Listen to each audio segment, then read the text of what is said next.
right, got that, hit that. Welcome to the, what date is this? The May 17th meeting of the Armory Park Historic Zone Advisory Board. We are recording this session because that's what the city does. They love us. They want to keep it forever. We're going to do roll call, and Sarah. Present. Tom is not yet. John. Here. Patrick. Here. Robin. Yep. And Martha. Me, I'm here. So 1, 2, 3, 4, we got 6. That's good. Next is approval of the minutes for April 19th. Do I have a motion to approve the minutes as presented? Oh, motion to approve.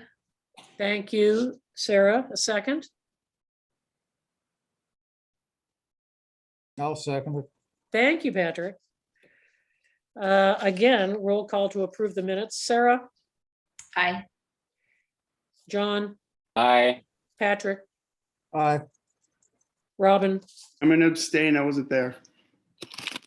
okay, and me. Yes, aye. Jody, did we have any call of the audience? We did not receive any public comments. Thank you so very much. We're going to do the reviews for the HPZs, and we go by the code and the technical standards and everything else. We're going to go HPZ 22-021 at 720 South 5th Avenue. These are in-kind replacements of 56 windows. This is a full review of a non-contributing resource. Estimated time is 30 minutes. Trish, this is you. Trisha, this is you. This is me. I'm trying to get my video to start, and for some reason it's not. I see the camera buster sign. That's I interesting. know. I'm not sure what's going on. Let me try something else. I'm sorry, I didn't try to put my video on earlier. I just assumed I That's would. okay. In Give me a worst case moment. scenario, Jody's been known to share her screen. Okay. So she could do that if everything else melts down, but go ahead and have a moment or two to see. Well, let me see if I can share my screen. Yep. Yep. Okay. Zoom Pro just got even better. Okay. Well, okay, so you won't be able to see me, but you'll be able to see my screen. How's that? Does that work We'll for assume that everybody? there is a person behind the magic. Okay. So go ahead and introduce yourself, please, and tell us what's up. Okay, so my name is Trisha Galvin, and thank you for meeting with me this evening. And I'll try and maybe jump on a different computer. I think there's something wrong with my camera. And basically what I'm here representing, Liplil 2 LLC, which is an Arizona LLC. And Liplil owns the Old Town Apartments at 720 South 5th Avenue, which is very near. Repeat the name Five Points. again of the company. Liplil 2, Liplil, Roman number 2. Okay, thank you. And sorry, I'm actually going to try and get on a separate computer so maybe I can be seen. Okay, we're seeing a lovely screensaver with Yes. all your icon on it. A place we'd all rather be, I'm sure. You know, for when you just need a moment in the middle of the day, Yes, just, you know, escape. So it's a lovely screensaver. it is good. Yeah. So so I am representing Liplil 2, which is DBA as Old Town Apartments at 720 South 5th Avenue in Armory Park. So this is very near 5 Points for those of you that aren't completely familiar with the property. Recording in progress.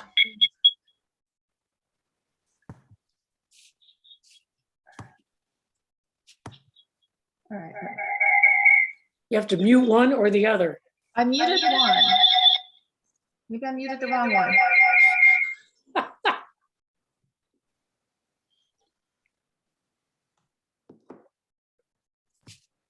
Okay.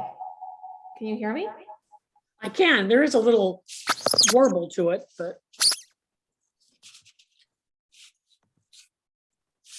Okay, well now you can see me. okay. All right. Okay. Oh, and this is the and we word. have the feedback back, so be Yeah. careful.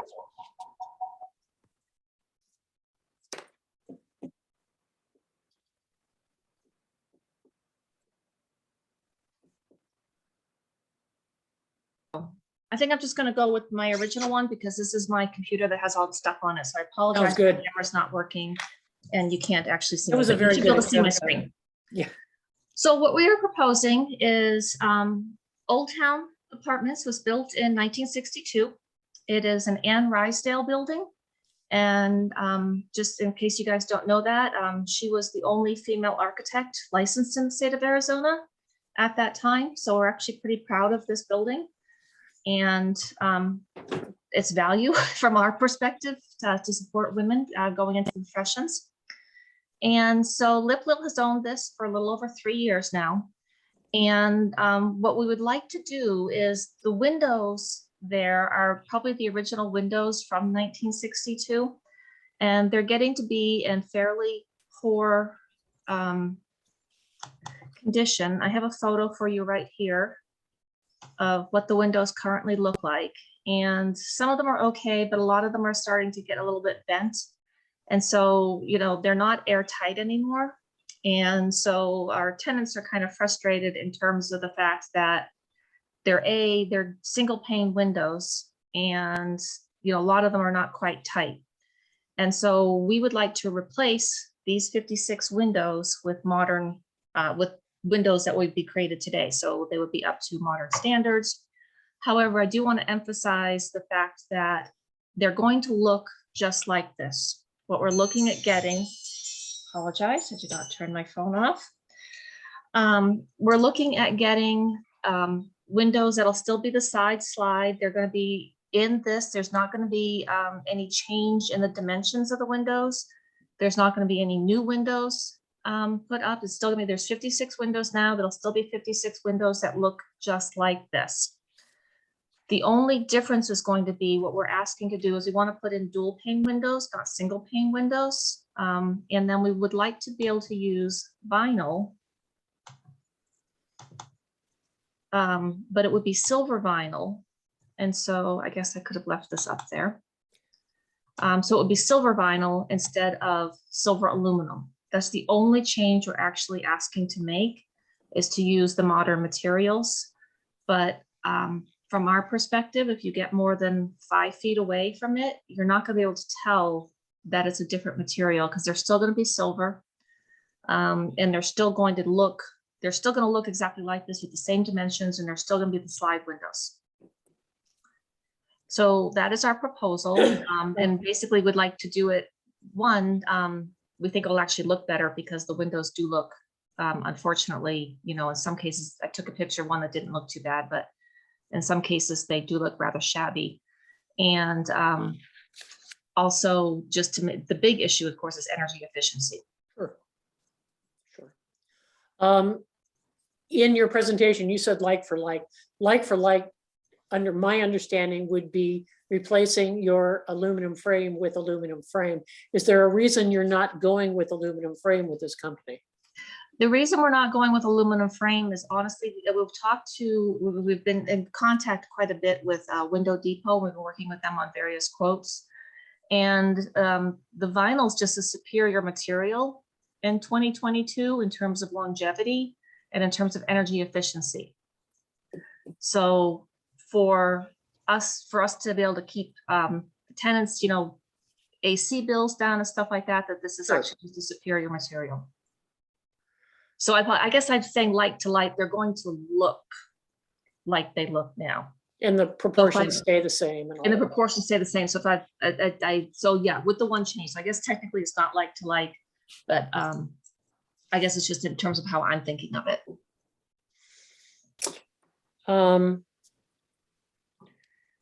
Okay, so Patrick, do you have anything? Window man?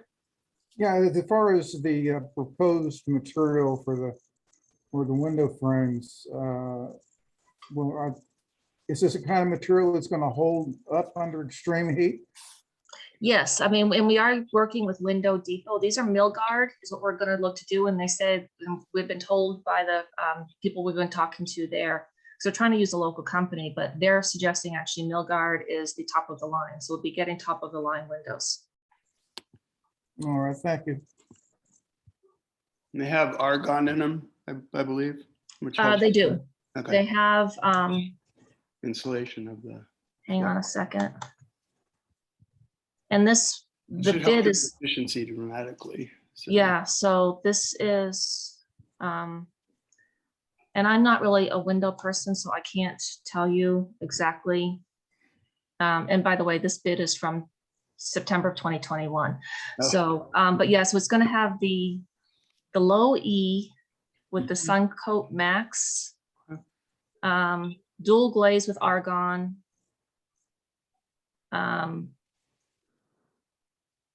And I think that those are the two main things you might be asking about. Yeah, in terms of the efficiency. So that should hold up longer in that way. Thank you. John, are you able to speak? Yeah, we looked at this back in July and September of 2019 when it was HPZ 19 and 76, and we said any replacements will be like for like. I have a bit of a difficulty with vinyl windows. It's PVC and it's not so much heat, it's UV that usually breaks it down. I looked at the Milgard site and it says it's a new proprietary mix of PVC. But vinyl windows are prohibited in the HPZ zone, as are aluminum, frankly, but this building is from 1964. Its integrity is intact. If the district were to be expanded over further periods of time, it's considered it would be eligible for consideration since it's best in type, and I'm unhappy approving vinyl and would prefer aluminum. I think they're structurally more sound in our environment personally, but I guess we should get Jody to comment on that. I'm glad that you're keeping it. It's under new ownership. One other quick question. Are the windows clear? Because coatings are also prohibited that change things. If there's going to be any screens, they're supposed to be see-through rather than the black ones, that sort of thing. And I didn't see anything as part of that. The other thing is, I recall that all the doors were hollow core. I assume you're retaining or restoring those with like for like as you're rehabbing these units? We haven't changed any exterior doors, no. Okay. I don't think we're planning on it. Are It seems to the be working fine, so. are the coatings tinted for the windows or are they clear? I don't know how to answer that question. Let me look and see. Because it's fine to have UV, but not tinting. I didn't ask for tinting and I don't see tinting on here at all. Okay. It appears on the specs that it's clear. Clear with a gray edge guard. Yeah, exactly. Yeah, Yeah. it's a little bit hard. Jody, do you want to weigh in what our possibilities are of approving vinyl in the HPZ for this particular structure pending It's a non- It's a pending modern non-contributing. materials? So it's a non-contributing resource. Yep. And you, as far as I know, don't have plans to expand the district, the period of significance. If you did expand the period of significance and this was included within that period of significance, the fact is that they're keeping the same operation within the same opening. The vinyl windows wouldn't necessarily throw it into the non-contributing status. If they started to jack around with other stuff, enclosing currently open spaces or making these windows into sliding glass doors or something along those lines, those would then have a cumulative impact to potentially delist the property or make it not eligible, I should say, because it's not Not listed. listed right now. But, you know, it's a non-contributing resource and it's your prerogative of, whether or not you're willing to go with the vinyl windows. In my realm, maybe it's not ideal, but given that it is non-contributing and they're still keeping with the same look, same operation, same window opening size, and it's a non-contributor, in the whole scheme of things, I don't think it's that terrible. Okay, so in other words, in this specific case, at this specific location, we can approve it for this building because of its non-contributing status? That's your prerogative, Okay, or not. I'm glad they've got the same dimensions. I hope it doesn't end up being an expensive fiasco if they do it, but because I have not ever heard positive outcomes for vinyl windows in Tucson over time, but All right. that's it for me on this one. Thank you. Robin, you got anything? No, I do not at this time. Okay.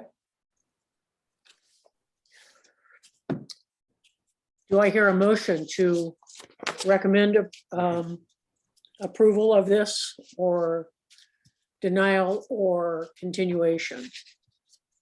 Did Sarah have any thoughts? I She think didn't- so, yes. Yeah. So my thoughts are, this is a non-contributing structure. They are keeping with the integrity. And it looks fine to me as proposed. They're keeping with the looks, dimensions and everything. So I'd like to make an emotion to approve as is, with I don't know if it needs to be noted, but that like for like is actually for the look, and that it's aluminum for now vinyl. Can we, Go ahead, John. can we add in this specific case at this specific location? We don't want to set a precedent for vinyl windows. Even though we're setting precedents, is that okay with you in your motion, Sarah? Yeah, I think that makes sense. Okay, do I have a second to this motion? I'll second. Robin seconds. Yes. Thank you. Is there any more discussion? All right, roll call. Sarah, Aye. John, I, under the circumstances. I will be fine. Patrick Yes, and Robin, I have your name written down so strangely. Yes, I do say it. And me, yes, motion passes unanimously. Thank you for coming. Actually, you. it carries. We're not all here. It carries. Okay, well, Yeah. everybody that showed up, and I can't believe Maurice isn't here. Anyway, Tricia, you're cool and groovy. Thank you so much. I really appreciate your consideration and your approval. It means a lot that we can now go forward with this project. So, We just recommend. Yeah, you've got PRS next. Yeah, Yeah. you'll do this again for plans review. And once that goes, you'll get a letter from the director and then you can fall forward. Okay? excellent. Thank you so much. You guys have a wonderful evening. Good You luck. too. Take care. Thank you. Bye-bye. You bet. Okay, next, HPZ 20-032, 519 South Russell. This is addition, construct a rear addition, full review, contributing resource estimated 30 minutes. I have no idea if anyone's here to think present sh- this. She's not here. Well, Oh, that's tough. um, It's so sad. Not that we haven't seen this before, only it's better, I must admit. I'm tickled about the Do we fact. continue it or it's just a no-show, Jody? It's just a no-show. I mean, she'll get continued to the next Okay. agenda Maybe automatically. next month. Okay, unless she shows up at like a time that we don't know, Do you want to try giving her a call, Jody? Uh, Um, I can try. I'll have to see if we have her phone number. Do a few minutes on that. You can take stuff out of order, so if you want to move. Yeah, well, it's gonna be a quick order too, because number 5, the design guideline project, that's Tom and Glenn. Neither of them are here. And you're gonna be up next to talk about the Pima County Historic Commission separation. Okay, so So let me see if I can find her info and try to, I think on her narrative, there's a phone number. Maybe not. yeah, I sent her so I'm always concerned that I screwed up. Yeah, And I didn't send the email to say, hey, your Hey. review was on here. But I sent her the review, so. all right. Well, I'll try to give a phone call here while you talk about the commission split. Okay, thank you for splitting the work with me. So as you guys know, and you've gotten updates, we are still in the process of separating the commission. It was at the direction of the State Historic Preservation Office, who received the direction from the National Park Service. To date, we've had 3 meetings. Our last one was April 27th, and I literally just 5 minutes ago sent out an invitation for our next one, which is June 16th. That'll be our 4th meeting. During the 2nd and the 3rd meeting, we went over recommendations, and the meetings are about an hour and a half, so we had to have the 3rd meeting to continue the discussion. Generally, there was support for various topics, including like deconstruction, which is where we want to have it looked at instead of just all the materials from a demolition going to the landfill, that it is parsed out to people who are interested or architectural salvage companies for reuse. And some kind of, just instead of going to the landfill, to make it a little bit more sustainable. There was support for a portion of support for designation of interiors, rather than designating interiors on contributing properties within districts. It would be limited to public buildings like city-owned buildings, or to potentially historic landmarks, which are individually designated buildings. And internally, we had a discussion that should be just limited, even if the property owner wants it, just limited to the common spaces like the living room and the dining room. In the past, I've had at a different city that I worked at, that somebody wanted to designate everything, which included the bathrooms and the light fixtures and the kitchens and all that fun stuff, which are really not practical for resale purposes, because those are the first things that people want to update. So we want to make it so that it's feasible to designate interior, but it's really also an area that could be maintained a little bit more readily. There was also support for no, I don't have it in front of me. Support for, what was the other thing that we were doing? I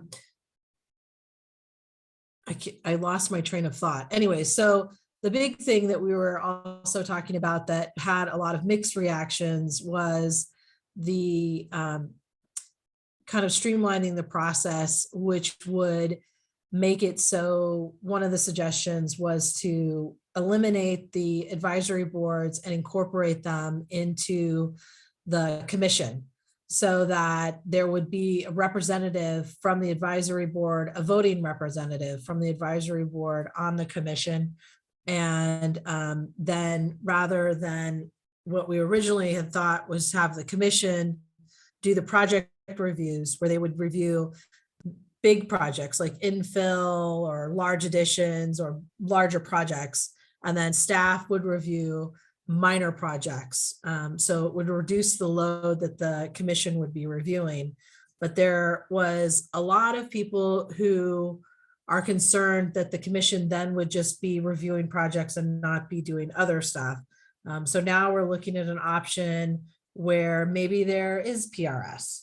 And PRS would be separate from the commission, would still just do larger reviews. Staff would do minor reviews, and the member from the advisory board would be incorporated into the plans review subcommittee as a voting member and to the commission. Then further, as we thought about it, that maybe it's an idea that the neighborhood could have an architectural committee that didn't have to be staffed by city personnel, that could look at projects, form an opinion, and then when the historic advisory board member goes to the commission meetings, they're voting on behalf of the neighborhood. A lot of the items that we're reviewing are based on best practices. When you're looking around the country to understand how these 2,081 other CLGs operate, and the majority of them operate, we're looking at updating and streamlining it and getting into the best practices. But as I said, and Martha, you probably didn't hear me because you were making a phone call. We have now put our fourth meeting out there, which is June 16th. We'll be going over those recommendations as we're still putting them together.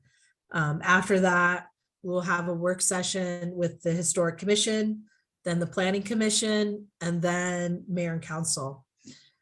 The Historic Commission, Planning Commission, and Mayor and Council are all public meetings. And when those get scheduled, I will be sure to notify the advisory board, and you're welcome to come and give your opinion, your concerns or questions as you want. And then ultimately it will be up to mayor and council to vote how they vote. We could end up keeping advisory boards as they are. We could have some other formulation of them as they want. So it just depends on how they vote ultimately. But pretty much that's the update. Jody, Now you I- had mentioned, sorry, quick question. You had mentioned a architectural committee at the level, and I presume that would just be folks who are technically trained to do that, or would it, how would it be structured? You know, so right now, West University actually has, as I understand it, they have an architectural review committee. Mhm. And I don't, to be honest, I don't think it's all architects, because I know, if I remember correctly, Rick O'Donnell chairs it, and he's not an architect. And he provides commentary and stuff like that. So it would be at that point up to the neighborhood. I mean, if it went that way, it would be the neighborhood who would form that architectural committee. Mhm. Right now, there's no architects on this board. Correct? There's no architects on this board, and you're doing design review. So the Right. point would be that it would be something that the neighborhood would form, Mhm. and they would then inform the representative who would vote and provide commentary. And keep in mind, as always, the PRS or however it was formed ultimately is still a public meeting. So as a neighbor or anything, they're always welcome to come and put comments in about our project next door or whatever that they have concerns about, or they appreciate and support, however they want to do it. Great, thank you. Jody, if we have substantial concerns, at what point can we interject them, or and to whom in this process? You'll, excuse me, you'll again have the, when it goes to the Historic Commission and Planning Commission and Mayor and Council. Those are all public meetings, and you're welcome to voice your concerns there. Okay. All right. In this, as you envision this process, if there, for instance, were an appeal, who would be a member of standing to even appeal? So I would say that the appeal is something that's a good question that we're still kind of discussing how it would flesh out the appeal. But that's a good question. I'll make a note of it. We're still, like I said, we're still figuring some stuff out, Yeah. a lot of stuff. Yeah, my big concern is 3.9.2. There is only one identified appeals process, and it's to the planning director throughout the entire code. And that's pretty typical with all branches of the city government. So if that changes and whoever heads up these things, without that same process, it really potentially reduces any public input with problems. Well, no, the appeal process, I mean, you're appealing to mayor and council. So ultimately, I think that the intent is still that you would have that ability to appeal to mayor and council, but it is a good question about who can appeal. But Neighborhood associations don't have any legal authority to do so. right now. But again, I don't have an answer for you and I'll make a note of that. And it's a good question. Okay, it's a serious concern. All right, and when are you sending out the recording of the last meeting, please? It just went out with that invite. With the invite? Okay, I'll pass that on. I left a message for Kristen and told her if she could show up in the amount of time we had left in the meeting. It's not Karen Bellamy? Karen? Yeah, it's Karen yes, Bellamy. Whoever it was whose phone number was on there. Karen, she couldn't come to the phone and it rang a long time. All right, call to the board. Patrick, you got anything cooking? Anything interesting? Okay. Sarah? No, nothing here. All right, Robin? Nope, not at this time. Thanks. All right, John? Couple things. If anyone wants to get a new presentation on the ETOT corridor, which could affect us, there's a presentation at the Historic Transportation Subcommittee tomorrow at noon. That's posted on the city's website under current agendas for their Historic Commission through the city clerk's office. On Thursday is an IID design review committee meeting for the re-envisioning of the Corbett block, which is north of our area. And Martha and I spoke with Bill Mackey the other day, and apparently the rezoning for 375 will be going directly to mayor and council in June. It does now include subsurface parking garage with 91 spaces, and they've reduced the apartment load on the site to 79, but that package is not generally available. We'll kind of keep you updated as it moves forward. He also asked John and I if we would like write a letter of recommendation to mayor and council. I chuckled, I must admit. Yeah. It would be I'm glad they're putting structured parking on the site. I think that's the one location that it's appropriate to do so. But the rest of the process until the package is viewable is like, yeah, I mean, in the an unknown unknown, and it may not be available until 2 days before mayor and council. So I don't know. right, so Jody, when they finally put in an application, since that lot is now technically C3, will we even have a courtesy review because of the historic structure on the site due to the prior rezoning, or does that go to PRS exclusively in terms of process? It would go to PRS unless they were impacting the historic structure somehow with their work. what about the one next door? That's the one that also The Bradford Court.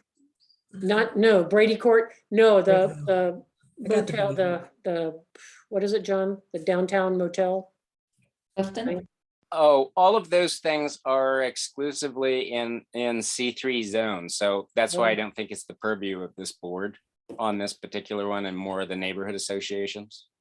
Okay, 'cause their building's gonna come right up what, a foot away from the historic old building. So John did suggest that they have, Yeah. be very careful on their, It will be an IID public meeting okay, when an actual design package comes forward, but I don't think it will be our purview to review it for this particular site. We have, you know, in the past recommended a courtesy review, at least with the neighboring advisory board.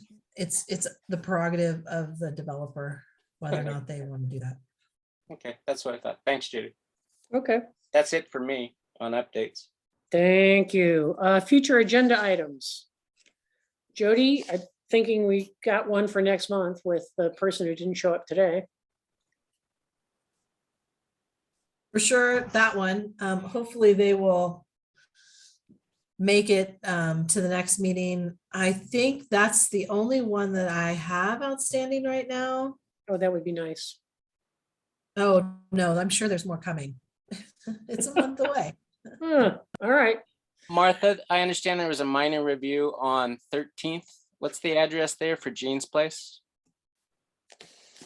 For the roof, and have there been any other minor reviews?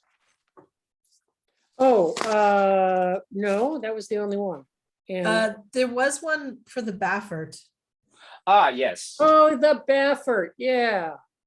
Yes, there was a minor review for the Baffert. Sorry about that. Now that they have scheduled tenants that are pending signing leases for the first floor, they came for a minor review to change the design of the first floor storefronts on both the north and south sides. They approximately have the same amount of glass in the new design, but it's not the same sort of regularized pattern, but because they need it for their tenancies, it didn't substantially change the overall tone of the building. There was some question if they were looking for an additional height on one of the towers, but it's been revised back down to the 48 feet maximum height per the zoning, per the planning director's decision on that project. So that's really all. It should be moving forward. Okay, good. I'm trying to see if I see the address. So I don't easily, It's 747 South 7th for the Baffert. okay, I it think- was 318 East 13th Street. Okay, and no other minor reviews scheduled? Not that I've heard from Michael. Okay, great. That's all I know of. All right. And that means we should probably conclude this puppy. Thank you all for attending, and this meeting is adjourned at 7:09 PM. Thank you all, and let's do it again next month. Thank you. Good night. You. Thanks, everybody, for showing. Appreciate it. Bye-bye.